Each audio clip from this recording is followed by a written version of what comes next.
Hello students, so welcome to the class. So बच्चे, आज मैं आपके साथ अपनी फर्स्ट क्लास स्टार्ट कर रहा हूं बायोकेमिस्ट्री की।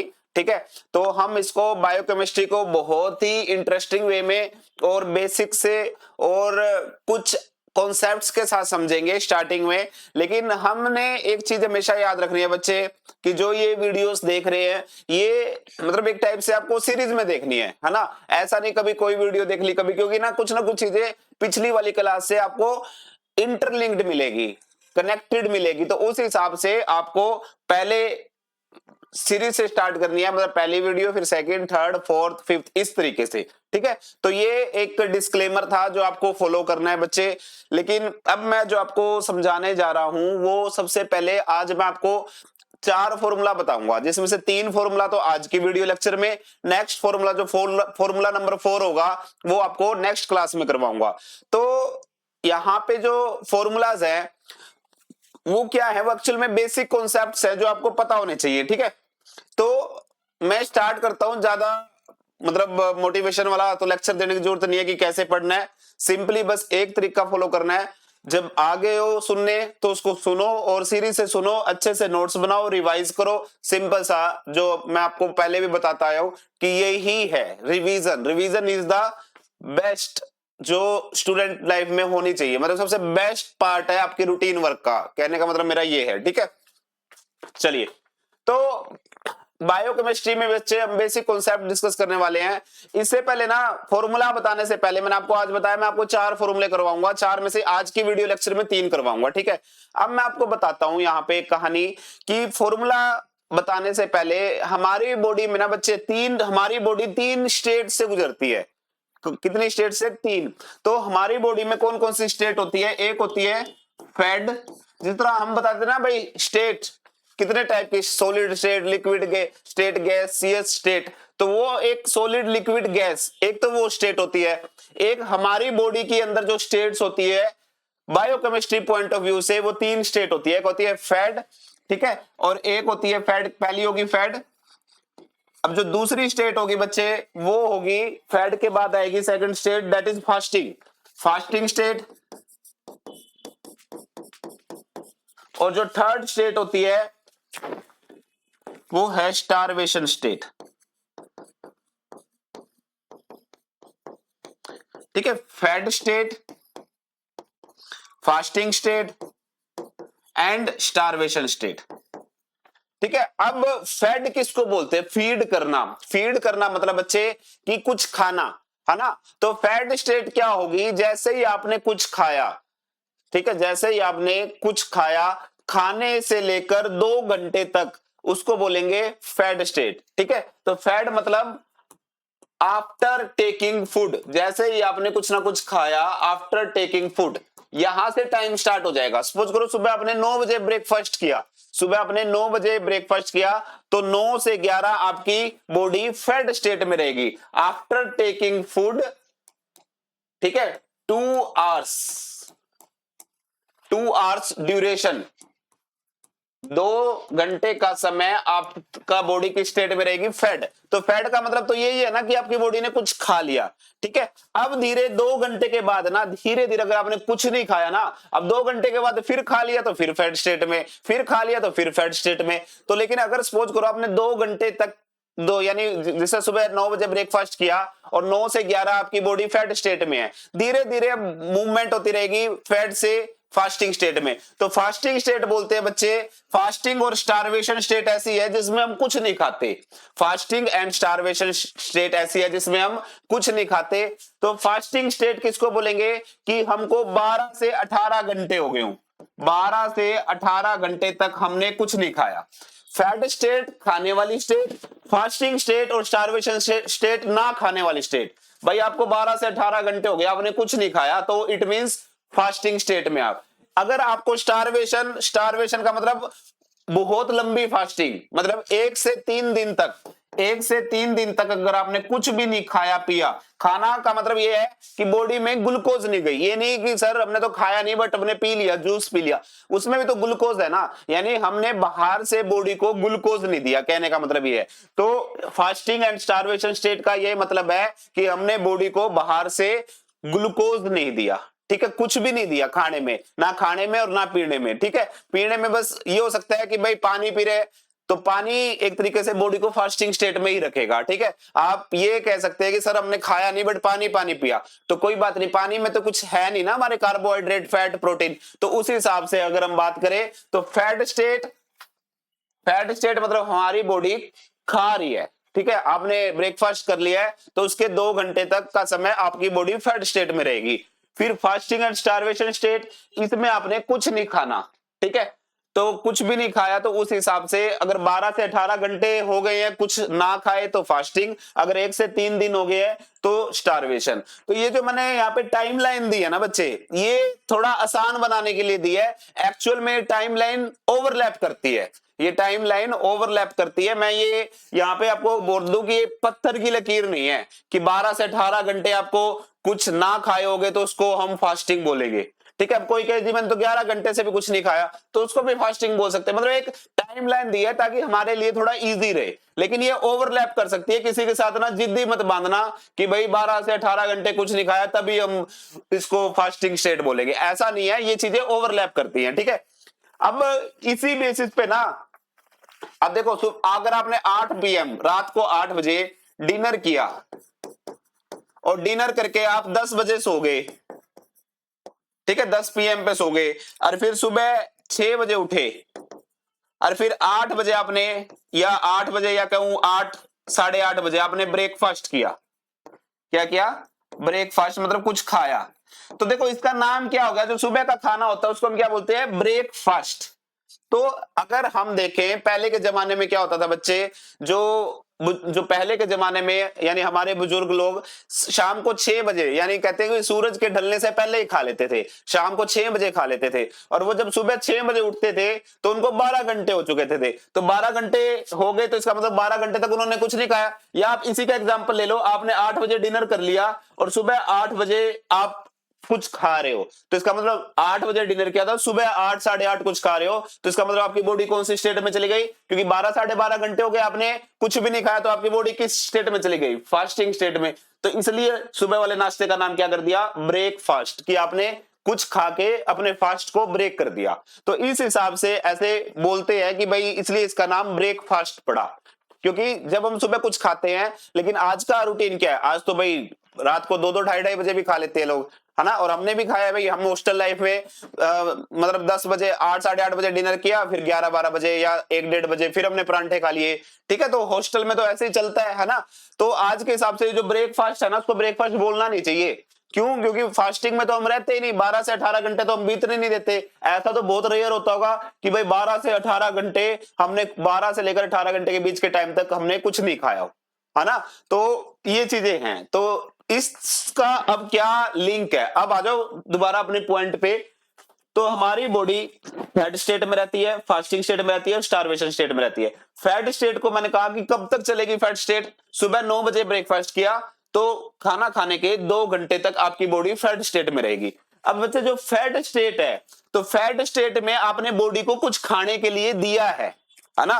बॉडी को कार्बोहाइड्रेट दिए, बॉडी को आपने फैट दिया, बॉडी को आपने प्रोटीन दिया, ठीक है। तो उन रॉ मटेरियल का बॉडी क्या करेगी? कुछ ना कुछ बनाएगी, उस कार्बोहाइड्रेट को यूज करेगी। जो आपने सपोज करो सुबह सुबह क्या खाया, आपने सुबह सुबह खाए ब्रेड सैंडविच, ठीक है। तो उसमें क्या है? उसमें कार्बोहाइड्रेट है, उसमें फैट है ना। तो उस हिसाब से आपने बॉडी को कुछ रॉ मटेरियल दिया है, तो बॉडी उस रॉ मटेरियल क्या करेगी? कुछ बनाएगी। और जब भी बॉडी में कुछ बनता है उसको क्या बोलते हैं? एनाबॉलिज्म। तो फैट स्टेट में एनाबॉलिक प्रोसेस होते हैं।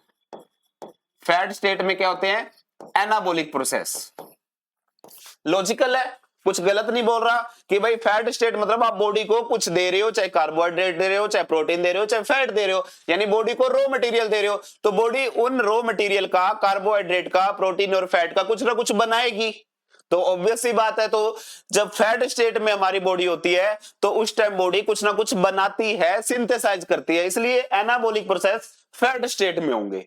अब आ जाते हैं फास्टिंग स्टेट और स्टारवेशन स्टेट। ये स्टेट ऐसा है कि आपने कुछ नहीं खाया, फास्टिंग में तो 12 से 18 घंटे हो गए खाए हुए, और स्टारवेशन में 1 से 3 दिन हो गए, ठीक है।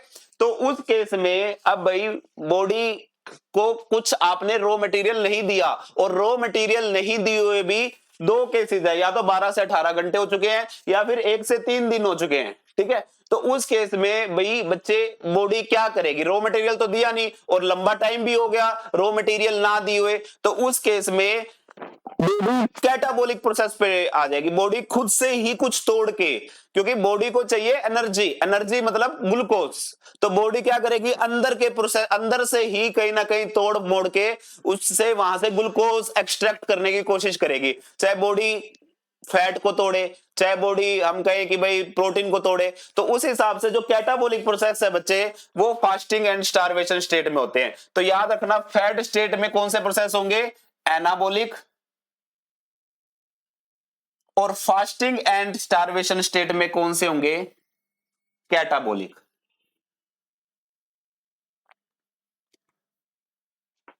ठीक है, अब थोड़ा और चलते हैं, अब तक आपको सारी चीजें समझ में आ रही होंगी होपफुली, जहां तक मुझे लग रहा है आप समझ रहे होंगे, तो जरूर समझ में आ रही होंगी। तो 3 स्टेट बताई, एक जिसमें बॉडी को रॉ मटेरियल जा रहा है, that is fat state. Raw material का मतलब बॉडी को आप खुद से कार्बोहाइड्रेट दे रहे हो, इमेजिन करो कि सुबह नाश्ता कर रहे हो तो कार्बोहाइड्रेट दे रहे हो, दूध पी रहे हो साथ में दूध का गिलास है तो फैट दे रहे हो, प्रोटीन्स दे रहे हो, ठीक है। आपने बादाम खा लिए, ड्राई फ्रूट खा लिए दूध के साथ, तो आपने ड्राई फ्रूट खाए तो प्रोटीन्स भी अंदर गए होंगे, तो उस हिसाब से भाई आपने फैट स्टेट में बॉडी को रॉ मटेरियल दिए हैं, तो यहां एनाबोलिक प्रोसेस होंगे, फास्टिंग एंड स्टारवेशन में कैटाबोलिक प्रोसेस होंगे, क्योंकि आपने बॉडी को कुछ नहीं दिया, बॉडी खुद से ही तोड़ेगी अंदर का कुछ, चाहे वो अंदर के फैट को तोड़े, चाहे वो अंदर के प्रोटीन को तोड़े, किसी तरीके से वो ग्लूकोज तो लेगी क्योंकि ग्लूकोज उसको चाहिए, ठीक है।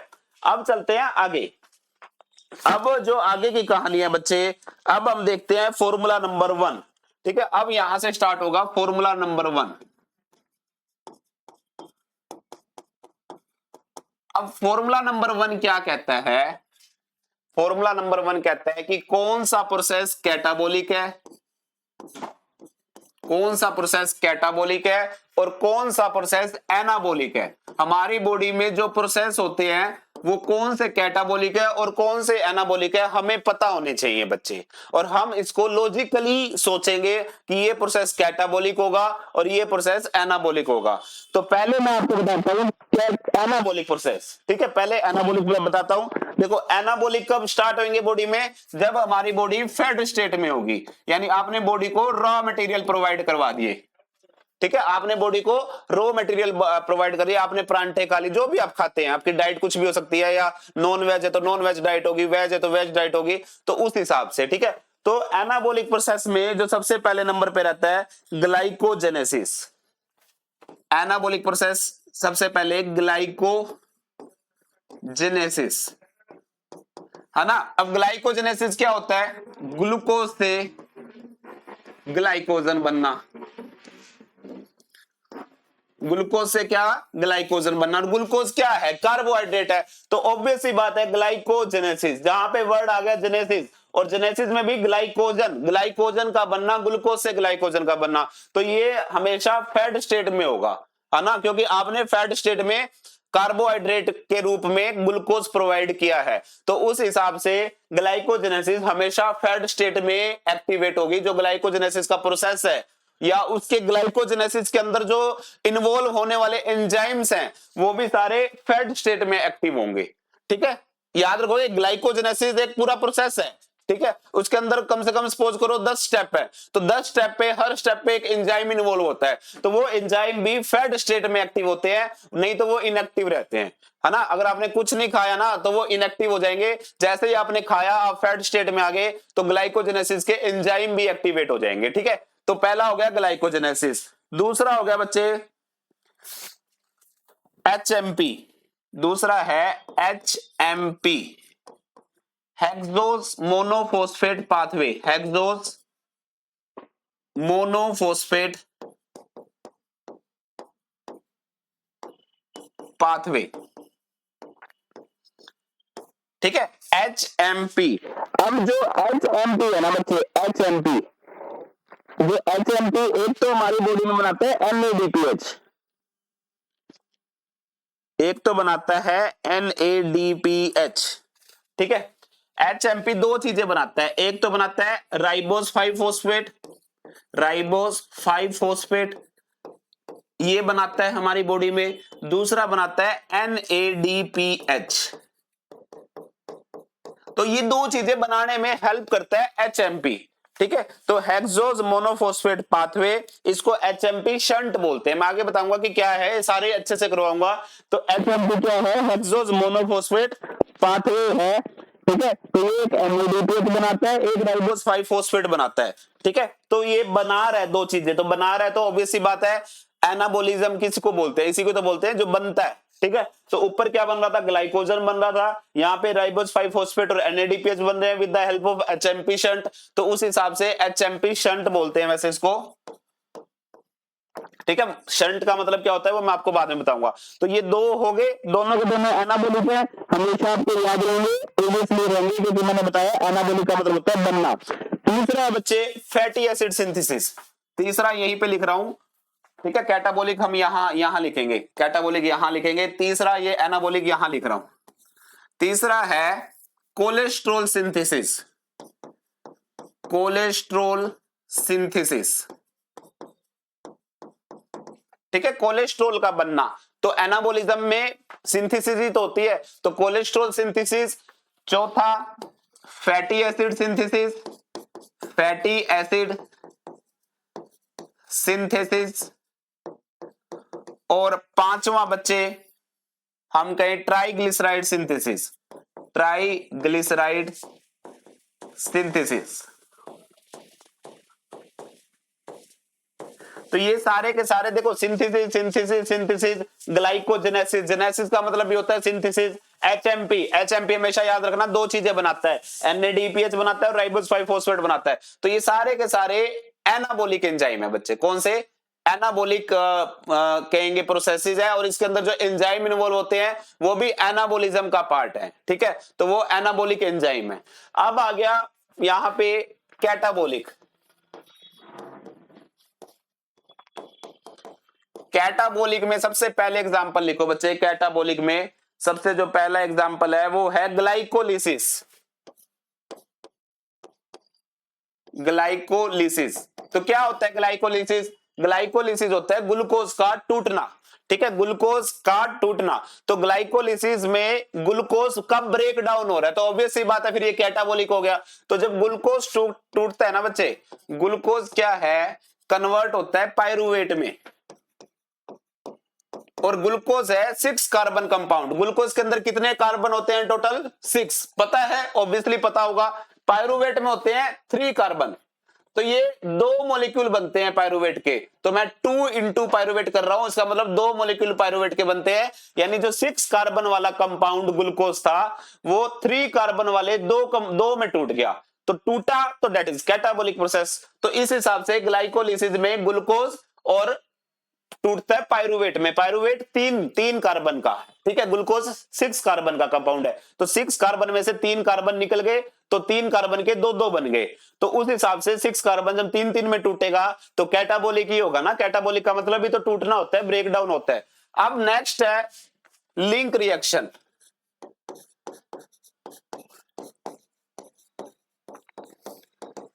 लिंक रिएक्शन, लिंक रिएक्शन क्या है बच्चे? नाम क्या है? लिंक, तो इसका मतलब इसका कहीं ना कहीं लिंक होगा। तो लिंक रिएक्शन एक कनेक्टिंग लिंक है, किस किस के बीच में? एक तो ग्लाइकोलिसिस के बीच में, ठीक है, और एक हमारी जो TCA साइकिल होती है, क्रेब साइकिल, उसके बीच में। ठीक है, कैसे होता है देखो, क्या होता है, ग्लूकोज से बनता है पायरुवेट, ठीक है, और पायरुवेट से बनता है एसिटाइल को ए। पायरुवेट से क्या बनता है? एसिटाइल को ए। तो ग्लूकोज था 6 कार्बन, पायरुवेट रह गया 3 कार्बन। अब जो पायरुवेट से एसिटाइल को ए बनाना, एसिटाइल को ए होता है 2 कार्बन कंपाउंड, और ये एसिटाइल को ए TCA साइकिल में जाके इन्वॉल्व होता है, TCA साइकिल, ठीक है, TCA साइकिल, जिसको क्रेब साइकिल बोलते हैं, सिट्रिक एसिड साइकिल। तो उस हिसाब से ये होगी। फिर ये जो पायरुवेट से एसिटाइल कोलिन बना ना, इसको बोलते हैं लिंक रिएक्शन, लिंक रिएक्शन, ठीक है। और यहां पे जो ये एंजाइम होता है ना, ये एंजाइम पूरा का पूरा एक कॉम्प्लेक्स होता है, उसको बोलते हैं pyruvate dehydrogenase complex, pyruvate dehydrogenase complex, तो ये जो पायरुवेट डिहाइड्रोजनेज कॉम्प्लेक्स है, ये लिंक रिएक्शन का एक एंजाइमेटिक कॉम्प्लेक्स है बच्चे। तो ये पूरी की पूरी लिंक रिएक्शन होगी। अब देखो लिंक रिएक्शन में तो 3 कार्बन कंपाउंड कितने में रह गया, 2 कार्बन, तो 1 कार्बन टूट के निकल गया, तो इसलिए लिंक रिएक्शन भी क्या है, कैटाबोलिक है बच्चे। क्या है, कैटाबोलिक। ठीक है। और पायरुवेट डिहाइड्रोजनेज कॉम्प्लेक्स है जो पायरुवेट को एसिटाइल को में कन्वर्ट करता है, पूरा का पूरा एंजाइमेटिक कॉम्प्लेक्स। मैं आगे करवाऊंगा सारा। तो ये भी क्या है, कैटाबोलिक इन नेचर है। क्लियर। तो ये चीज होपफुली आपको यहाँ पे क्लियर हो गई होगी। अब चलते हैं नेक्स्ट। तो 2 यहां करवा दी कैटाबोलिक। अब स्पेस की मुझे कमी लग रही है, बाकी की कैटाबोलिक मैं करवा रहा हूं नेक्स्ट स्लाइड में। ठीक है, 2 कैटाबोलिक करवा दी। अब नेक्स्ट फिर कैटाबोलिक पढ़ेंगे, 3rd नंबर वाली कैटाबोलिक। तो अब कैटाबोलिक में तीसरी आएगी बच्चे beta oxidation. Beta oxidation of fatty acid, मतलब फैटी एसिड का बीटा ऑक्सीडेशन। तो बच्चे फैटी एसिड का जो टूटता है, जो फैटी एसिड टूटता है, ठीक है, फैटी एसिड जो टूटेगा ना, तो वो उस प्रोसेस को बोलते हैं बीटा ऑक्सीडेशन। ऐसे ही जिस तरह ये फैटी एसिड का ब्रेकडाउन, फैटी एसिड का जो ब्रेकडाउन है वो 3 तरीके से होता है। एक होता है बीटा ऑक्सीडेशन, जो कि सबसे मेन यही होता है, सबसे मेजर में यही होता है, बीटा ऑक्सीडेशन होता है। और किससे होता है, alpha and omega oxidation. Alpha and omega oxidation ये दोनों माइनर हैं। ठीक है, ये दोनों क्या हैं, माइनर हैं किसके, फैटी एसिड ब्रेकडाउन के।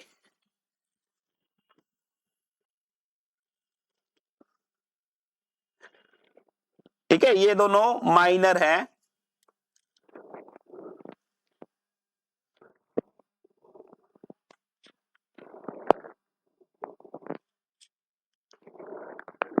ठीक है, ओमेगा ऑक्सीडेशन भी माइनर है और अल्फा ऑक्सीडेशन भी, ये दोनों माइनर हैं। ठीक है, लेकिन सबसे मेजर क्या रहता है, बीटा ऑक्सीडेशन। तो ये इसमें भी क्या आ रहा है बच्चे, ये भी कैटाबोलिक है। ये भी क्या है, कैटाबोलिक है। तो फैटी एसिड टूट रहा है। ठीक है, फैटी एसिड टूटेगा क्या, एनर्जी देने के लिए। तो फैटी एसिड टूटता है। ठीक है, तो उस हिसाब से याद रखोगे, ये फैटी एसिड को तोड़ने वाला प्रोसेस है, जो टूटेगा तो कैटाबोलिक होगा। तो तीसरा क्या हो गया, beta oxidation of fatty acid. चौथा है बच्चे फोर्थ वन है ग्लाइकोजिनोलाइसिस। ग्लाइकोजिनोलाइसिस, ग्लाइकोजन का टूटना ग्लूकोज में, ग्लाइकोजन का ग्लूकोज में टूटना। ठीक है, ग्लाइकोजन का ग्लूकोज में टूटना। तो ये भी क्या है, कैटाबोलिक है बच्चे। ठीक है, तो इसमें भी ग्लाइकोजन टूट रहा है, तो टूटेगा तो कैटाबोलिक। अब पांचवा थोड़ा इंटरेस्टिंग है। पांचवा है ग्लूकोनियोजेनेसिस। ग्लूकोनियोजेनेसिस, जो ग्लूकोनियोजेनेसिस है ना बच्चे, यहां पे वर्ड आ रहा है जेनेसिस, और जेनेसिस का मतलब होता है सिंथेसिस। जेनेसिस का क्या मतलब होता है, सिंथेसाइज करना। पर ये प्रोसेस यहां पे कैटाबोलिक है। ये प्रोसेस क्या है, कैटाबोलिक है। अब आप कहोगे सर आपने तो अब तक जो जेनेसिस करवाया है, आपने जेनेसिस करवाया था एनाबोलिज्म में, ये देखो ये करवाया था मैंने ग्लाइकोजेनेसिस। आपने यहाँ पे जेनेसिस करवाया था ग्लूकोज से ग्लाइकोजन, ग्लाइकोजेनेसिस। तो यहाँ पे तो आपने एनाबोलिक बता दिया। अब ये है ग्लूकोनियोजेनेसिस, तो ग्लूकोनियोजेनेसिस आप कैटाबोलिक बता रहे हो, ये क्या है। अब इसकी कहानी समझो बच्चे। हमको ना इस प्रोसेस पे ध्यान नहीं देना, मेरी बात ध्यान से समझना, इस प्रोसेस पे ध्यान नहीं देना। हमको ना पूरी एज ए बॉडी सोचना है। भाई ग्लूकोनियोजेनेसिस होता क्या है, ग्लूकोज नियोजेनेसिस का मतलब है नियो, मतलब न्यू ग्लूकोज बनाना, न्यू ग्लूकोज बनाना। आप कहोगे ये क्या है, ग्लूकोज क्यों बना रही है बॉडी, ग्लूकोनियोजेनेसिस तो बॉडी में हो रहा है ना, बॉडी ग्लूकोज क्यों बना रही है। भाई हम खाना खाते हैं तो हमारी बॉडी में, हमारे खाने में कार्बोहाइड्रेट तो लगभग हर फूड में मिल जाएगा। कार्बोहाइड्रेट तो हर, यानी इसका मतलब हम अपनी बॉडी को खाना नहीं दे रहे, है ना, हम अपनी बॉडी को खाना नहीं दे रहे, तो इसका मतलब हम कौन सी स्टेट में चले गए, या तो फास्टिंग में या फिर स्टारवेशन में। जब भी तो बॉडी में ग्लूकोनियोजेनेसिस हुई, बॉडी को ग्लूकोज बनाने की जरूरत किस लिए आन पड़ी, जब ऑलरेडी हमारे पास हम ग्लूकोज से चारों तरफ से घिरे पड़े हैं, हमारे पास अबंडेंट अमाउंट में ग्लूकोज है, फिर बॉडी को ग्लूकोज बनाने की जरूरत क्यों पड़ी। तो उस हिसाब से अगर सोचोगे तो बॉडी को ग्लूकोज बनाने की इसलिए जरूरत पड़ी क्योंकि तुमने ग्लूकोज नहीं दिया उसको, बॉडी तो फिर चली गई फास्टिंग या स्टारवेशन स्टेट में। तो फास्टिंग एंड स्टारवेशन स्टेट में तो कैटाबॉलिक प्रोसेस होते हैं, तो इसलिए ग्लूकोनियोजेनेसिस क्या है बच्चे, कैटाबॉलिक है। ग्लूकोनियोजेनेसिस का मतलब होता है नॉन कार्बोहाइड्रेट से कार्बोहाइड्रेट बनाना। कार्बोहाइड्रेट का मतलब क्या है, ग्लूकोज बनाना। मेनली ये ग्लूकोज, ये कार्बोहाइड्रेट में भी क्या बनाता है, ग्लूकोज। तो नॉन कार्बोहाइड्रेट से glucose banana is a process of gluconeogenesis. इस प्रोसेस को हम ग्लूकोनियोजेनेसिस बोलेंगे बच्चे, ठीक है। तो नॉन कार्बोहाइड्रेट से क्यों बनाना पड़ा, क्योंकि हम कार्बोहाइड्रेट खिला ही नहीं रहे बॉडी को। हम अगर हम खा लेते तो फैट स्टेट में चली जाती, फिर तो ये एनाबॉलिक, फिर तो इसकी जरूरत ही ना पड़ती ग्लूकोनियोजेनेसिस की, क्योंकि हमने बाहर से ही ग्लूकोज दे दिया। अगर आप बॉडी को ग्लूकोज नहीं दोगे तो बॉडी क्या करेगी, हमारे अमीनो एसिड को तोड़ के ग्लूकोज बनाएगी, हमारे फैटी एसिड को तोड़ के ग्लूकोज बनाएगी। तो अमीनो एसिड, फैटी एसिड को जो तोड़ के ग्लूकोज बनाते हैं तो उसको बोलते हैं ग्लूकोनियोजेनेसिस। तो ग्लूकोनियोजेनेसिस में नॉन कार्बोहाइड्रेट का मतलब क्या है, अमीन प्रोटीन। नॉन कार्बोहाइड्रेट का मतलब क्या है, प्रोटीन, फैट, इससे ग्लूकोज बनाना। तो इट मींस आपने बॉडी को ग्लूकोज दिया ही नहीं और बॉडी कहां चली गई, फास्टिंग या स्टारवेशन स्टेट में। तो इसलिए ये कैटाबॉलिक है। तो आपको रिएक्शन पे नहीं जाना, आपको ये देखना है अच्छा ये प्रोसेस हो रही है तो इसके पीछे पूरी बॉडी के बारे में सोचना है, ठीक है। अब ऐसे तो यहाँ पे वर्ड आ गया जेनेसिस, जेनेसिस सोचते ही आप सोचोगे तो ये तो सिंथेसाइज हो रहा है, ये तो एनाबॉलिक होगा। भाई एनाबॉलिक इस प्रोसेस को देख के नहीं सोचना, एज ए बॉडी देख के सोचना है कि भाई बॉडी किस स्टेट में होगी अगर ये प्रोसेस हो रही होगी तो, ठीक है। अब नेक्स्ट है कीटोन बॉडी सिंथेसिस। अब ये कितने हो गया था, फिफ्थ हो गया था शायद, हाँ। अब सिक्स्थ है ketone body synthesis. Ketone body synthesis. अब जो ये कीटोन बॉडी बन रही है बच्चे हमारी बॉडी में, कीटोन बॉडी, हम बाहर से तो कीटोन बॉडी दे नहीं सकते, बॉडी में ही बनती है। अच्छा अब ऐसे है भाई, जिस तरह ग्लाइकोजेनेसिस बनता है ग्लूकोज से, तो ग्लूकोज तो हम बाहर से दे सकते हैं। अब कीटोन बॉडी जो बन रही है, ये कीटोन बॉडी कब बनी, कुछ ना कुछ चीज बॉडी में टूटी होगी तभी तो कीटोन बॉडी बनी ना। किसी चीज के टूटने से कीटोन बॉडी बन रही है। कीटोन बॉडी क्या है, कीटोन बॉडी भी ना एनर्जी सोर्स का काम करती है। हमारे बाहर कहीं कीटोन बॉडी नहीं है कि हमने अपने प्लेट में डाली सब्जी के अंदर कीटोन बॉडी और खा ली, ऐसा कुछ नहीं है। कीटोन बॉडी जब बनती है जब हम बॉडी को कुछ खाने के लिए नहीं देते, तो उस हिसाब से जब सेल्स के अंदर ग्लूकोज नहीं पहुंचता तो उस हिसाब से सेल कीटोन बॉडी बनाती है। तो कीटोन बॉडी बच्चे कब बनता है, जब फैट टूटता है। जब फैट टूटता है ना, फैट का ब्रेकडाउन होता है, फैट के ब्रेकडाउन को क्या बोलते हैं, बीटा ऑक्सीडेशन। जब फैट का बीटा ऑक्सीडेशन होता है तो कीटोन बनते हैं। तो फैट टूटा ना तभी तो कीटोन बना। तो कीटोन बॉडी सिंथेसिस, हमको वही मैं आपको बोल रहा हूं, खाली रिएक्शंस के ऊपर नहीं जाना, हमने ये भी सोचना है कि कुछ ना कुछ इस रिएक्शन के पीछे कुछ ना कुछ साइंस होगी, तो उस साइंस को पहचानना है। तो कीटोन बॉडी सिंथेसिस फैट के टूटने से बनती है। तो फैट तो टूटा ना, तो इसका मतलब कैटाबॉलिक प्रोसेस हुआ ना। तो इसलिए कीटोन बॉडी सिंथेसिस भी क्या है, कैटाबॉलिक है बच्चे, क्योंकि ये फैट के टूटने से बनती है।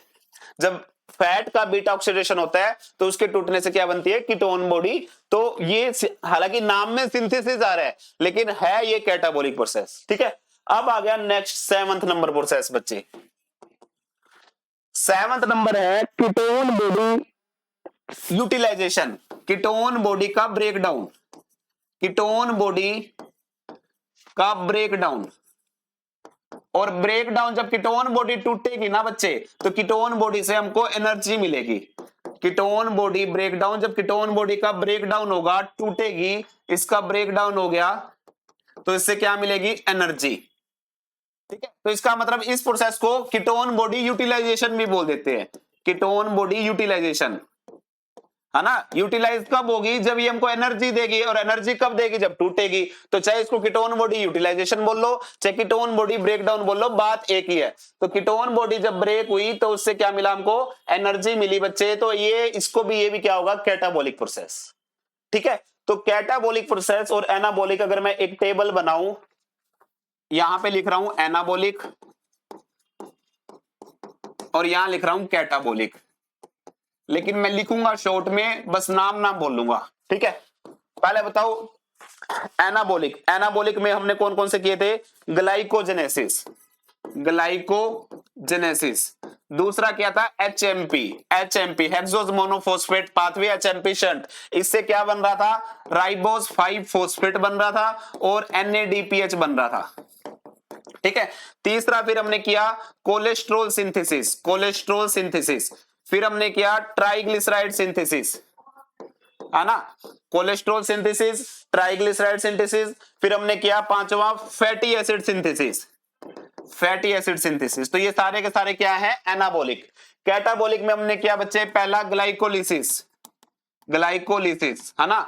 दूसरा फिर हमने किया लिंक रिएक्शन, है ना। ग्लाइकोलिसिस में ग्लूकोज से पायरुवेट बनता है, 6 कार्बन 3 कार्बन वाले में टूट जाता है। लिंक रिएक्शन में पायरुवेट से एसिटाइल कोए बनता है, तो वो 3 कार्बन से पायरुवेट 3 कार्बन है, एसिटाइल कोए 2 कार्बन है, तो 1 कार्बन टूट गया। तो ये दोनों होगी हमारी ग्लाइकोलिसिस और लिंक रिएक्शन। फिर आएगा तीसरा beta oxidation, beta oxidation of fatty acid. तो इसमें भी फैटी एसिड टूटता है और ये टूटता है ग्लिसरॉल में, आगे मैं बताऊंगा, अभी के लिए इतना याद रखो, फैटी एसिड टूटेगा। फिर चौथा ग्लाइकोजिनोलिसिस, ग्लाइकोजन का टूटना, ठीक है, ये भी कैटाबॉलिक थी। फिर पांचवा मैंने बताया था ग्लूकोनियोजेनेसिस, ग्लूकोनियोजेनेसिस, ये मैं अच्छे से एक्सप्लेन कर चुका हूं कि जेनेसिस होने के बावजूद भी ये कैटाबॉलिक क्यों है। फिर मैंने बताया था छठा कीटोन बॉडी सिंथेसिस। तो पांचवें छठे पे स्टार लगा देना, क्योंकि इसके पीछे आपको थोड़ा समझना पड़ेगा। तो ketone body synthesis, ketone body synthesis, ये भी कौन सा है बच्चे, कैटाबॉलिक है। ठीक है, क्योंकि कीटोन बॉडी जब बनती है जब फैटी एसिड टूटता है। सातवां ketone body breakdown, ketone body breakdown, या फिर इसको ओब्लिक करके यूटिलाइजेशन लिख देंगे, यूटिलाइजेशन। तो ये कुल मिला के ये कैटाबॉलिक है और एक ये एनाबॉलिक है। अब बच्चे दो लाइपेज एंजाइम है। अब दो लाइपेज एंजाइम की कहानी सुनो। मैं कह रहा हूं लाइपेज, लाइपेज क्या करेगा, लाइपेज क्या करेगा, लिपिड को तोड़ेगा, लिपिड को ब्रेक डाउन, लिपिड को ब्रेक करेगा। तो लाइपेज ना दो टाइप के हैं, एक का नाम है लाइपोप्रोटीन लाइपेज, लाइपोप्रोटीन लाइपेज, ठीक है, शॉर्ट फॉर्म में इसको एलपीएल लिख लो, लाइपोप्रोटीन लाइपेज। और एक है second hormone sensitive lipase, hormone sensitive lipase, इसको एचएसएल लिख लो। ठीक है, तो दो टाइप के लाइपेज है, लाइपोप्रोटीन लाइपेज और हार्मोन सेंसिटिव लाइपेज। इसको एक बार के लिए रट लो, अभी के लिए रट लो, क्योंकि आगे मैं इसको समझाऊंगा कि जो लाइपोप्रोटीन लाइपेज है ना, एलपीएल, ये है एनाबोलिक। एलपीएल क्या है, एनाबोलिक। और जो ये एचएसएल है ना, एचएसएल है हार्मोन सेंसिटिव लाइपेज, ये है कैटाबोलिक।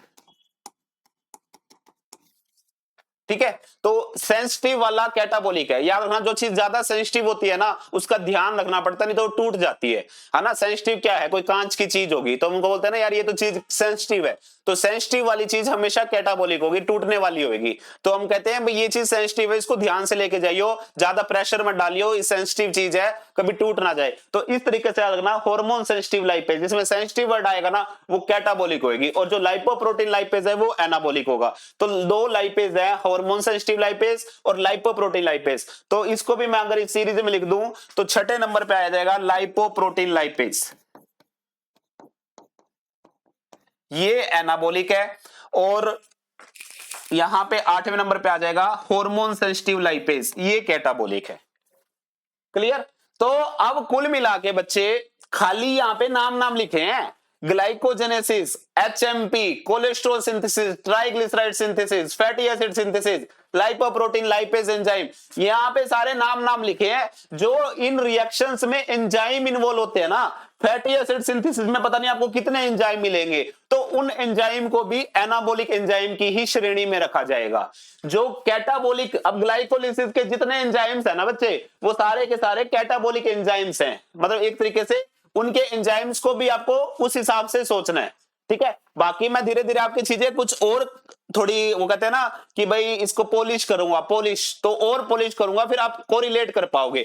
तो ये फॉर्मूला पहला था जिसमें बेसिक आपको कैटाबॉलिक और एनाबॉलिक प्रोसेसेस में कौन कौन से एग्जाम्पल होते हैं कैटाबॉलिक प्रोसेस के और एनाबॉलिक प्रोसेस के, वो पता होने जरूरी थे। होपफुली मैं यहाँ सक्सेसफुल हो पाया हूँ आपको ये पूरे के पूरे प्रोसेस समझाने में, ठीक है। अब दो फॉर्मूले रह गए, अब चलते हैं सेकंड फॉर्मूला पे। सेकंड फॉर्मूला है फॉर्मूला नंबर 2। फॉर्मूला नंबर 2 है ना बच्चे, तो याद रखना ये, इसके अंदर मैं आपको दो हार्मोन के नाम बताऊंगा, दो हार्मोन, ठीक है। पहला हार्मोन आपने सुना होगा इंसुलिन, और दूसरा हार्मोन है ग्लूकागोन। इंसुलिन और ग्लूकागोन। अब जो इंसुलिन जो हार्मोन है ना बच्चे, इसका काम क्या है? इंसुलिन का काम है, सिंपल काम याद रखो, बाकी सारी चीज अपने आप लिंक करता ले चलूंगा। इंसुलिन का काम क्या है? ब्लड ग्लूकोज को कम करना, ब्लड ग्लूकोज को कम करना, ये काम है इसका, है ना। कोई नई चीज तो बताई नहीं मैंने आपको, सिंपली जस्ट एक चीज याद करवाई है जो आपको ये एक तरीके से मैं कहूं कि आपके माइंड में एक होता है ना, रिकॉल करवाई है।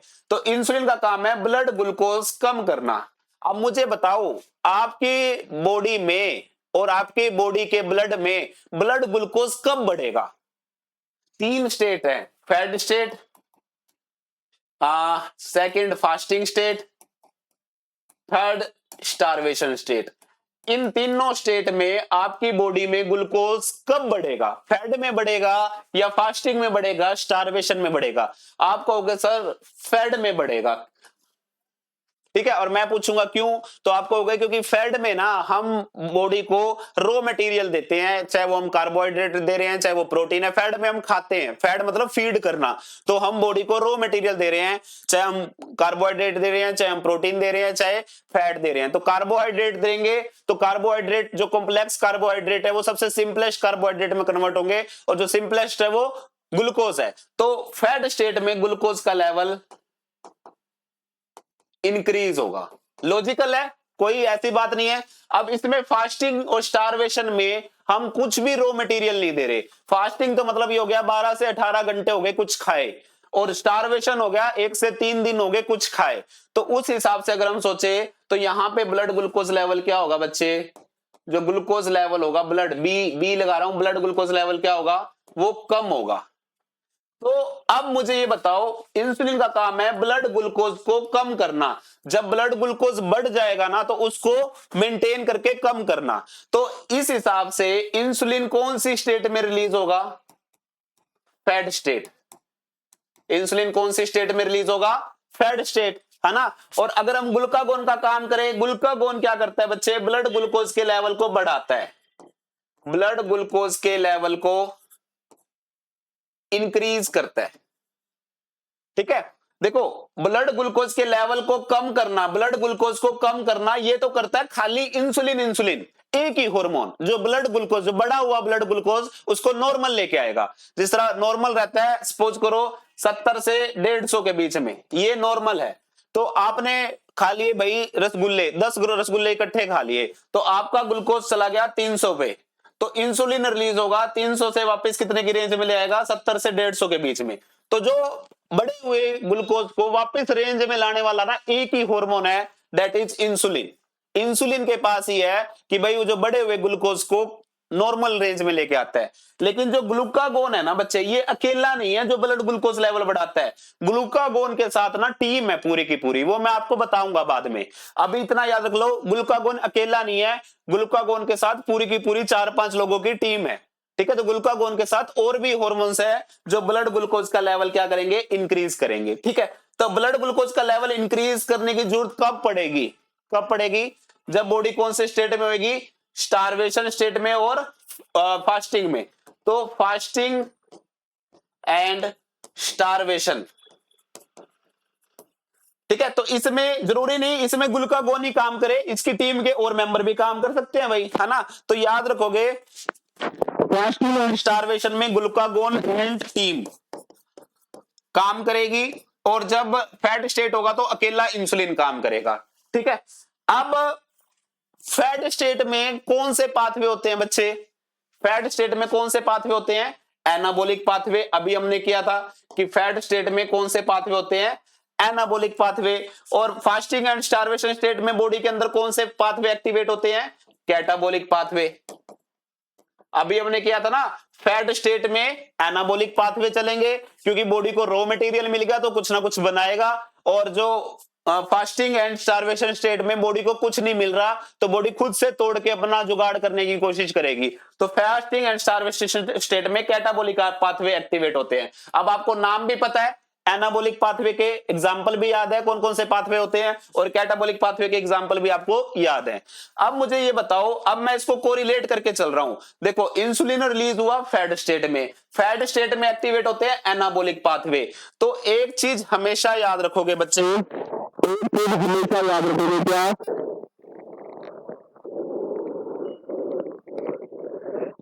Insulin activate all anabolic pathway. Insulin किसको एक्टिवेट करेगा, देखो दोनों चीज एक से जुड़ रही है। फैट स्टेट में इंसुलिन रिलीज हो रहा है, फैट स्टेट में इंसुलिन रिलीज हो रहा है, और फैट स्टेट में एनाबॉलिक पाथवे होते हैं।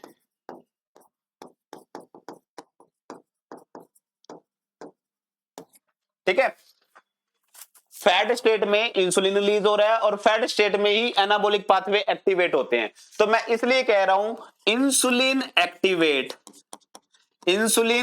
ये दूसरा नंबर फॉर्मूला है, इंसुलिन एक्टिवेट ऑल एनाबॉलिक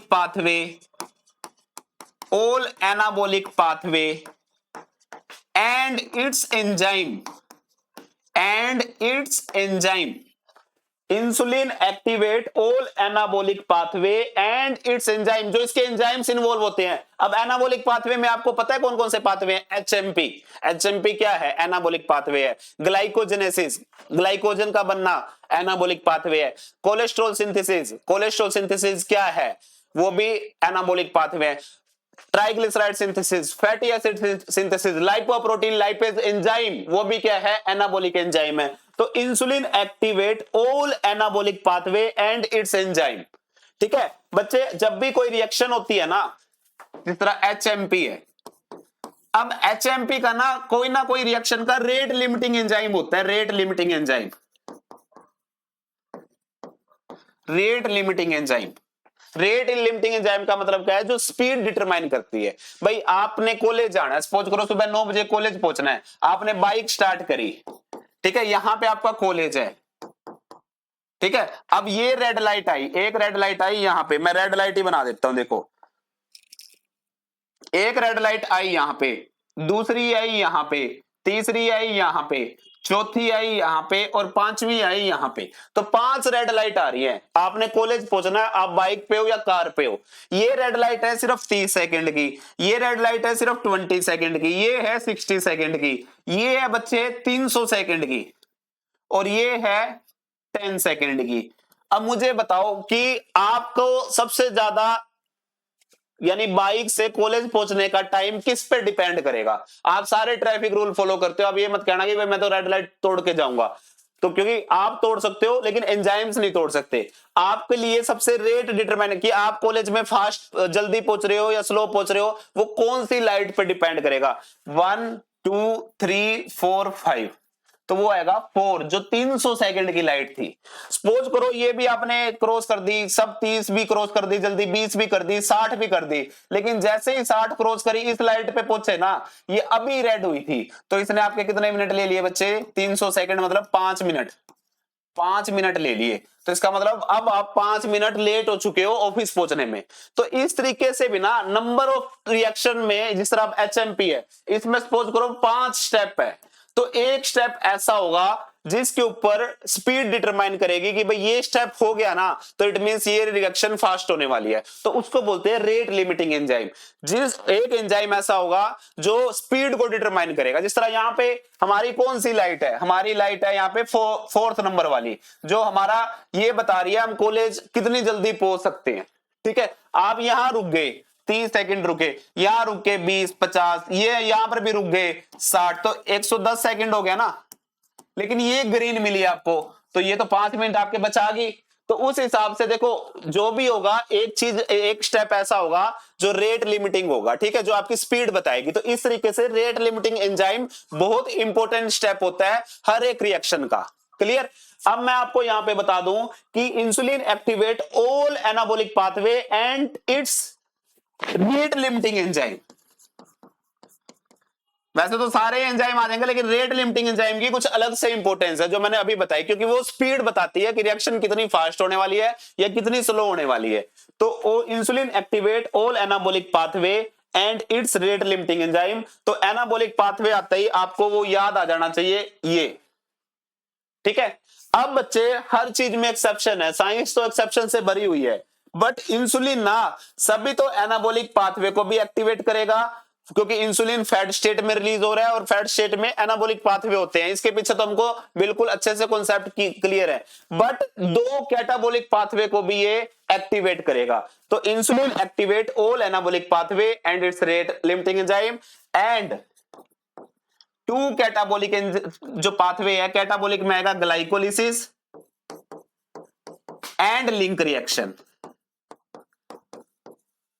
इनको भी कैटाबॉलिक में, इन दोनों को भी ये एक्टिवेट करेगा। हालांकि ये दोनों के दोनों कहां के हैं, कैटाबॉलिक प्रोसेस, और कैटाबॉलिक प्रोसेस कहां पे देखने को मिलते हैं, फास्टिंग एंड स्टारवेशन स्टेट में, लेकिन फिर भी इंसुलिन इन दोनों को करता है। तो कैटाबॉलिक के 2 एक्सेप्शन याद रख लेना बच्चे। तो याद रख लेना, इंसुलिन देखो सारे के सारे एनाबॉलिक, सारे के सारे एनाबॉलिक, और ये 2 कैटाबॉलिक, इनको एक्टिवेट करता है इंसुलिन। ठीक है, तो इन सब के एंजाइम्स को एक्टिवेट करता है इंसुलिन। तो अगर याद भी रखने की ना एक ट्रिक है, देखो ये लाइन लिख ली, ये लाइन सारे लिख लेना अपने नोटबुक में। Insulin activate all anabolic pathway and it's rate limiting enzyme and 2 catabolic pathway, जो ग्लाइकोलिसिस एंड लिंक रिएक्शन, इसके ब्रैकेट में लिख लेना कि ये दोनों बोथ कैटाबॉलिक पाथवे। देखो अब इंसुलिन को अगर आप पढ़ो ध्यान से, इंसुलिन, तो इंसुलिन में जो ये LINR है, इससे लिंक रिएक्शन याद नहीं रख सकते? हाँ सर रख सकते हैं इसको तो याद इस तरीके से। इंसुलिन में खुद कह रहा है भाई मैं तो लिंक रिएक्शन को तो एक्टिवेट करूंगा। इंसुलिन में SUR है, शुगर याद नहीं रख सकते, शुगर। तो शुगर का ग्लाइकोलिसिस क्या है, ग्लूकोज का टूटना, ग्लूकोज को क्या बोलते हैं, शुगर बोलते हैं। तो इंसुलिन खुद कह रहा है भाई मेरे अंदर बसे हुए हैं ये तो ग्लाइकोलिसिस और लिंक रिएक्शन, तो मेरे अंदर बसे हुए हैं, इनको तो मैं एक्टिवेट करूंगा, चाहे ये मेरी दूसरी टीम में हो, चाहे ये कैटाबॉलिक में हो, लेकिन मैं फिर भी ग्लाइकोलिसिस एंड लिंक रिएक्शन को तो एक्टिवेट करूंगा। बाकी एनाबॉलिक जितने आ जाए उनको तो मैं कर ही दूंगा, वो तो इसका फर्ज है। लेकिन ये बाकी कैटाबॉलिक के 2, ये तो जिद बांध के बैठे हैं, इंसुलिन कहीं भी मेरे नाम के अंदर आते हैं, शुगर भी आ रहा है और लिंक रिएक्शन भी आ रही है, तो उस हिसाब से मैं इन दोनों को भी एक्टिवेट करूंगा। तो एक्सेप्शंस याद करना टफ नहीं है यहाँ पे, इतनी सी बात मैं आपको बताना चाह रहा हूं। ठीक है, अब इसके अपोजिट जो ग्लूकागोन एंड टीम है, ग्लूकागोन एंड टीम, ये activate all catabolic pathway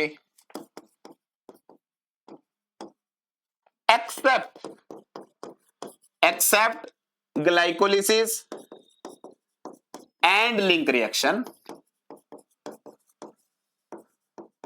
except glycolysis and link reaction. Glycolysis and link reaction को छोड़ के बाकी सबको कौन एक्टिवेट करेगा बच्चे, ग्लूकागोन एंड टीम। ग्लूकागोन के साथ जो दूसरी मेंबर्स आएंगे अभी मैं आपको बताऊंगा कौन कौन से आएंगे।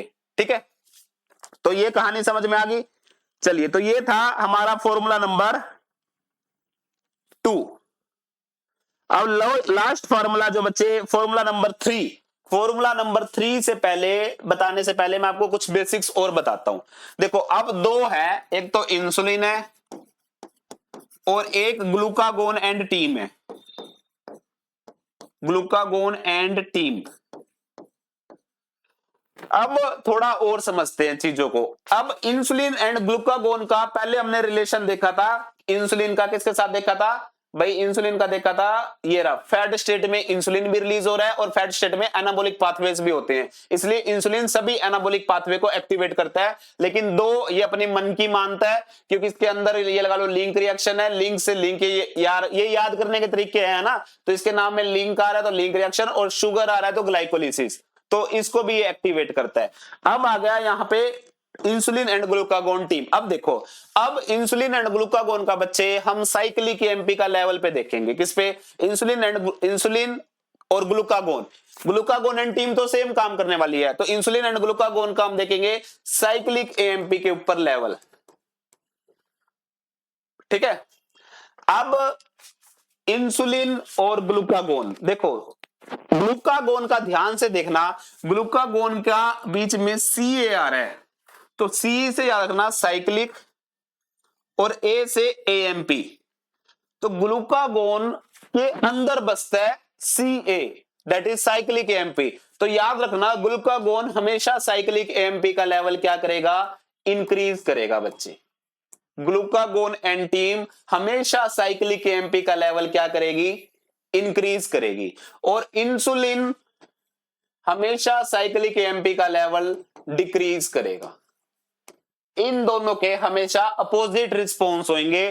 ग्लूकागोन कहता है भाई मेरे जिस तरह इंसुलिन तेरे साथ लिंक और शुगर है ना, तो उस हिसाब से ग्लूकागोन कहता है मेरे अंदर है साइक्लिक एएमपी, तो ग्लूकागोन कहता है भाई मैं तो साइक्लिक एएमपी का लेवल हमेशा इंक्रीज करूंगा, इंसुलिन कहता है मैं साइक्लिक एएमपी का लेवल कम करूंगा। अब देखते हैं साइक्लिक एएमपी की कहानी। अब बच्चे साइक्लिक एएमपी बनता कैसे है, हमारी जो एनर्जी की करेंसी होती है एटीपी, है ना, हमको एनर्जी किस फॉर्म में मिलती है, एटीपी, है ना, हमारी करेंसी क्या है, पैसा है, 50 पैसे 100 पैसे, है ना, या रुपए कह लो, 50 रुपए 100 रुपए। तो ऐसे ही सेल के अंदर मेन क्या है, एटीपी है, एटीपी से बनता है बच्चे साइक्लिक एएमपी, यानी एटीपी को ना साइक्लिक स्ट्रक्चर में बदल दिया। अब देखो ये सीधा है, अब मैं इसकी साइकिल बना दूं, ये लो बना दी साइकिल, बन गई साइकिल। तो एटीपी को साइक्लिक एएमपी में बनाना है तो यहां पे एंजाइम इन्वॉल्व होता है adenylyl cyclase, adenylyl cyclase ATP की साइकिल बनाता है जिसको बोलते हैं साइक्लिक एएमपी।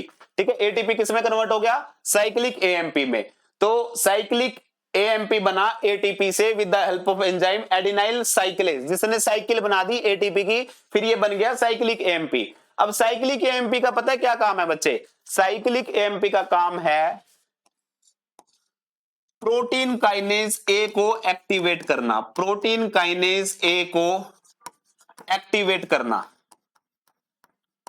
किसको एक्टिवेट करना, प्रोटीन काइनेज ए को।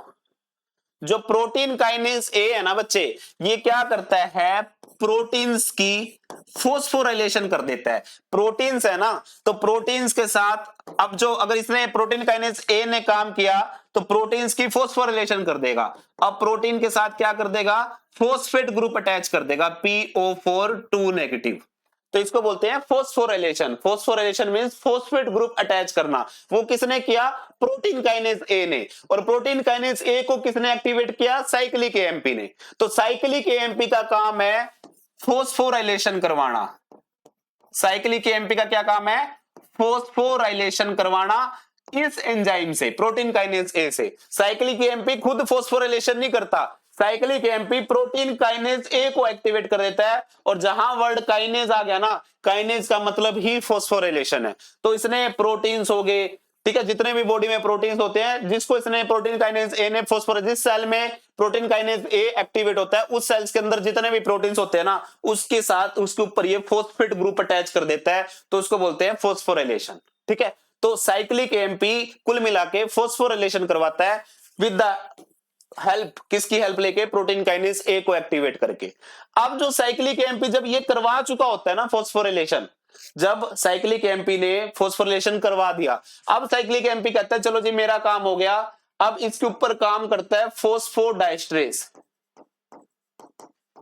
फोस्फोडाइस्ट्रेज और साइक्लिक एएमपी किस में कन्वर्ट हो जाता है बच्चे, 5-AMP में।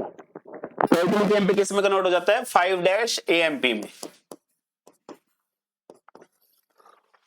अब यहां तक की कहानी होपफुली आपको समझ में आ गई होगी।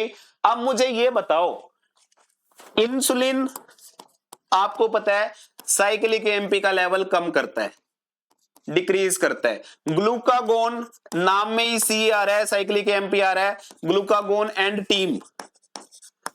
ग्लूकागोन एंड टीम, जो ग्लूकागोन एंड टीम है ना बच्चे, टीम भी मैं आपको इंट्रोड्यूस करवा देता हूं। इस टीम में आते हैं growth hormone, growth hormone, glucocorticoids, glucocorticoids, ठीक है, एपिनेफ्रिन और नोर एपिनेफ्रिन, एपिनेफ्रिन और नोर एपिनेफ्रिन, यानी एड्रेनलिन और नोर एड्रेनलिन, और साथ में आता है थायराइड हार्मोन, थायराइड हार्मोन। तो ये सारे के सारे क्या करते हैं, साइक्लिक एएमपी का लेवल बढ़ाते हैं। तो ग्लूकागोन की टीम में दो तो जी आ गए, ग्रोथ हार्मोन और ग्लूकोकोर्टिकोइड, 3 जी हो गए, 3 जी, जी जी है ना। जी जी आज के टाइम में वो चल रहे हैं गौतम गंभीर, गुरु गौतम गंभीर। तो गुरु Gautam Gambhir, growth hormone, glucocorticoid, growth hormone, glucocorticoid, और एक जी से क्या था, glucagon, glucagon, growth hormone, glucocorticoid, epinephrine, norepinephrine और थायराइड, ये सारे साइक्लिक एएमपी का लेवल बढ़ाएंगे। इंसुलिन अकेला अलग रहता है, इंसुलिन साइक्लिक एएमपी का लेवल कम करता है। अब मुझे ये बताओ, साइक्लिक एएमपी किसकी हेल्प से बन रहा था, एडिनोलाइल साइक्लेज की हेल्प से। भाई एडिनोलाइल साइक्लेज एटीपी पे काम करके एटीपी को साइक्लिक एएमपी में कन्वर्ट कर रहा था। तो जो ग्लूकागोन एंड टीम है, इसका मतलब एडिनोलाइल साइक्लेज को एक्टिवेट करेगी, क्योंकि इसका काम है ग्लूकागोन का साइक्लिक एएमपी का लेवल इंक्रीज करना। और वो इंक्रीज कैसे होगा, जब एटीपी साइक्लिक एएमपी में बदलेगा, वो कौन करवाएगा, वो एडिनोलाइल साइक्लेज करवाएगा। तो ग्लूकागोन एंड टीम किसके साथ प्यार मोहब्बत दिखाएगी, ग्लूकागोन एंड टीम दिखाएगी एडिनोलाइल साइक्लेज के साथ प्यार मोहब्बत, क्योंकि एटीपी से साइक्लिक एएमपी का कन्वर्जन करता है एडिनोलाइल साइक्लेज। तो इसलिए याद रखोगे ग्लूकागोन एंड टीम एडिनोलाइल साइक्लेज के साथ इसको एक्टिवेट करेगी, ठीक है, एक्टिवेट एडिनोलाइल साइक्लेज। तो जब इन्होंने एडिनोलाइल साइक्लेज को एक्टिवेट कर दिया, तो उससे क्या हुआ, साइक्लिक एएमपी का लेवल बढ़ गया। और साइक्लिक एएमपी का क्या काम है, प्रोटीन काइनेज ए से फोस्फोराइलेशन करवाना। क्या करवाना, प्रोटीन काइनेज ए से फोस्फोराइलेशन। तो यानी ये ग्लूकागोन एंड टीम फोस्फोराइलेशन करवा के खुश होती है। ग्लूकागोन एंड टीम क्या करवा के खुश होती है, फोस्फोराइलेशन करवा के। तो ग्लूकागोन एंड टीम के साथ क्या है, हमेशा फोस्फोराइलेशन होगी। अब इंसुलिन की कहानी सुन लो। इंसुलिन कहता है साइक्लिक एएमपी का लेवल कम हो। इंसुलिन किसके साथ प्यार मोहब्बत बढ़ाएगा, इंसुलिन बढ़ाएगा फोस्फोडाइस्ट्रेज के साथ, क्योंकि फोस्फोडाइस्ट्रेज ही साइक्लिक एएमपी को तोड़ के 5-AMP में बनाता है। तो इंसुलिन चाहेगा फोस्फोडाइस्ट्रेज भाई मेरा काम तू ही कर सकता है। तो इंसुलिन जब भी साइक्लिक एएमपी का लेवल कम करता है ना, वो फोस्फोडाइस्ट्रेज को एक्टिवेट कर देता है। अब फोस्फोडाइस्ट्रेज एक्टिवेट हो गया तो साइक्लिक एएमपी किस में कन्वर्ट हो गया, 5-AMP में। तो साइक्लिक एएमपी रहा नहीं, तो प्रोटीन काइनेज ए एक्टिवेट नहीं हुआ। तो जो इंसुलिन है ना बच्चे, वो डीफॉस्फोराइलेट स्टेट को पसंद करता है, डीफॉस्फोराइलेट स्टेट को पसंद करता है। और जो ग्लूकागोन एंड टीम है, वो फॉस्फोराइलेट स्टेट को पसंद करती है। तो सारा फॉर्मूला नंबर 3 इसी चीज पे डिपेंड है, ठीक है। तो अब देखो, अब आपको हमेशा याद रखेगा कि इंसुलिन क्या करेगा, साइक्लिक एएमपी का लेवल कम करेगा। तो साइक्लिक एएमपी का लेवल कम करता है फोस्फोडाइस्ट्रेज एंजाइम। तो इंसुलिन फोस्फोडाइस्ट्रेज के साथ अपनी यारी दोस्ती रखेगा। तो और फोस्फोडाइस्ट्रेज जब एक्टिवेट होगा तो साइक्लिक एएमपी का लेवल कम हो जाएगा, क्योंकि साइक्लिक एएमपी किस में कन्वर्ट हो जाएगा, 5-AMP में। तो इससे फोस्फोराइलेशन नहीं होगी, तो इससे डीफॉस्फोराइलेशन होगी। तो इंसुलिन डीफॉस्फोराइलेशन यानी डीफॉस्फोरिलेशन करवाना पसंद करता है। और जो ग्लूकागोन एंटीम है ये एडेनोलाइल साइक्लेज के साथ प्यार मोहब्बत बढ़ाएगी, यारी दोस्ती रखेगी, तो उस हिसाब से साइक्लिक एमपी का लेवल बढ़ेगा। साइक्लिक एमपी का लेवल बढ़ेगा तो प्रोटीन काइनेज एक्टिवेट होगा, तो इससे फिर फर्दर फॉस्फोरिलेशन होगी। तो ग्लूकागोन एंटीम फॉस्फोरिलेशन के साथ रहना पसंद करेगी, उसको फॉस्फोरिलेशन करवाना है। तो अब देखो फॉर्मूला नंबर 3 क्या कहता है। तो फॉर्मूला नंबर 1 जो 3 है बच्चे ये क्या कहेगा, एनी पाथवे और enzyme, any pathway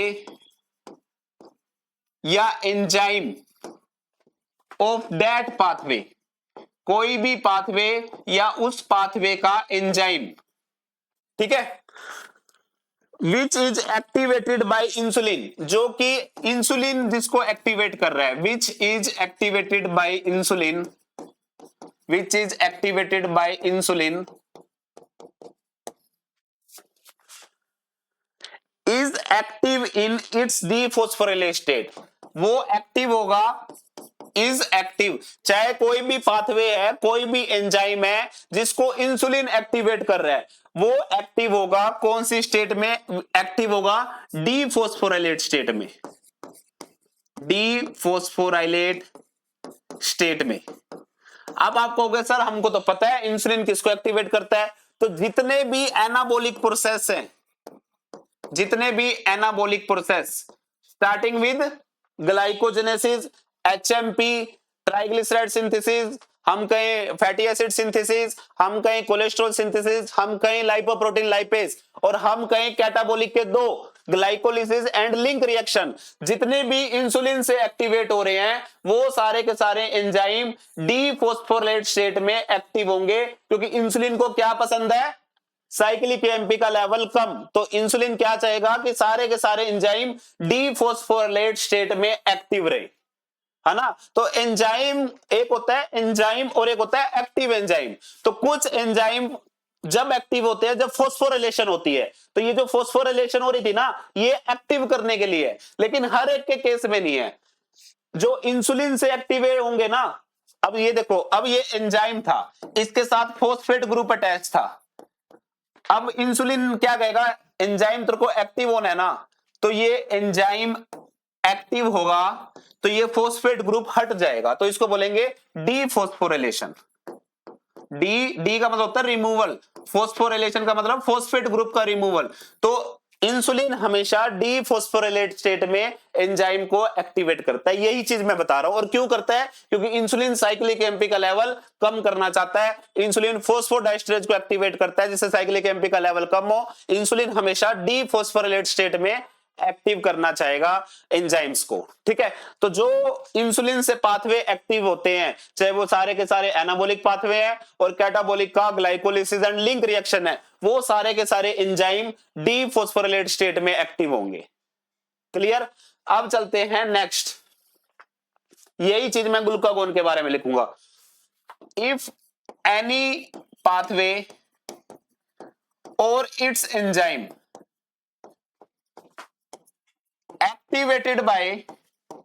activated by glucagon and its team, glucagon and its team, if any pathway and its enzyme activated by glucagon and its team, तो क्या होगा बच्चे, तो क्या होगा,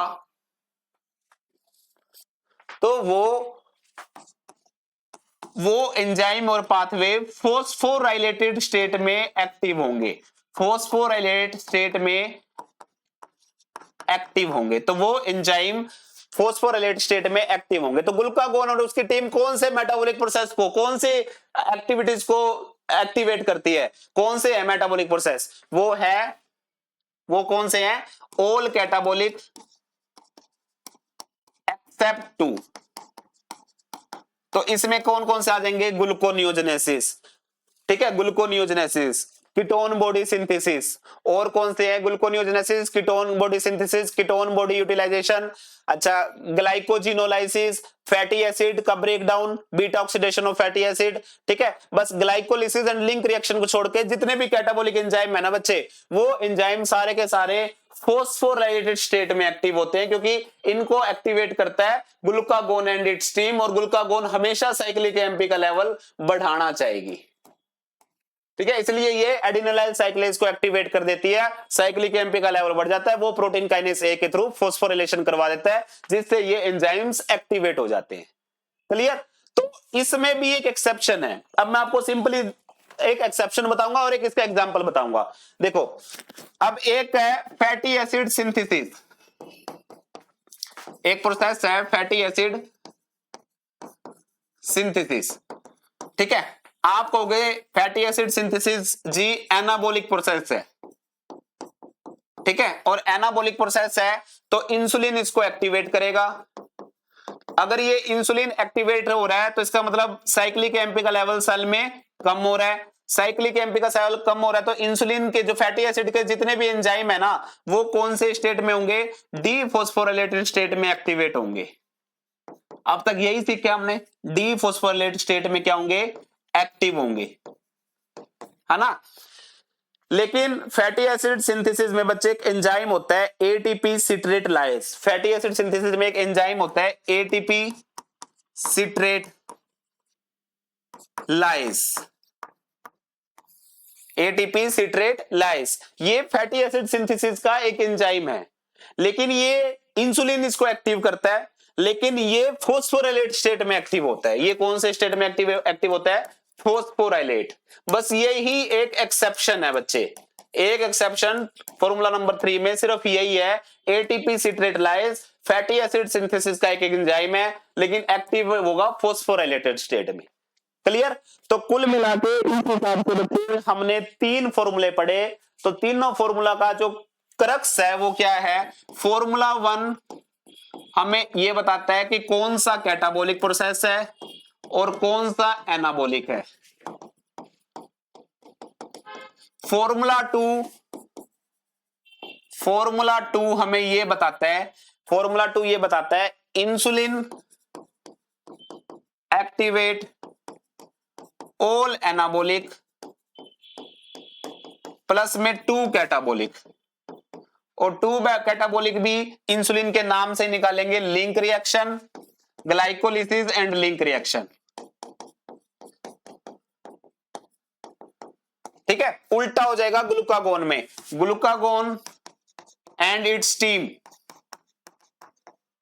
glucagon and its team activate all catabolic